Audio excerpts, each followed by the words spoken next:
আমার ভাই আল্লাহ দিছে আমাকে 4টা ছেলে, আমার 13টা ছেলে মোহাম্মদপুরেই থাকে।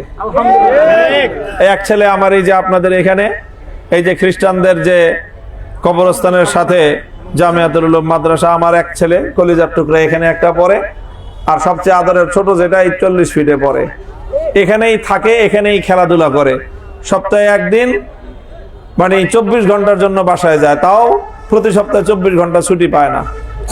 আমি চিন্তা করেছি যে আমার এলাকার 10 জন মায়ের সন্তানের যা হবে আমার সন্তানের তাই হবে।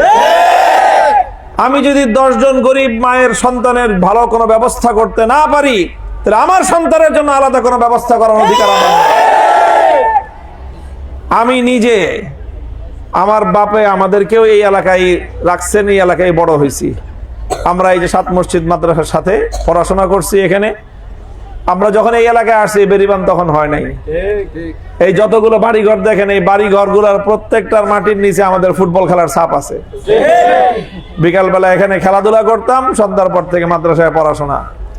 এই এলাকার ছেলে পেলেদের সাথেই আমরা খেলাধুলা করেছি, বড় হয়েছি। এলাকার মাটির সাথে আমাদের ঘাম, রক্ত, ওই খেলতে গিয়ে অনেক সময় পাও ইনজুরি হয়ে গেছে, রক্ত পড়ছে, রক্ত আছে এখন ওই মাটিতে, ঘাম আছে এই মাটিতে। এই মাটিতে বড় হয়েছি, এই মাটিতেই আসি, এবং এই মাটিকে আঁকড়ে ধরেই জীবন পার করবো ইনশাআল্লাহ।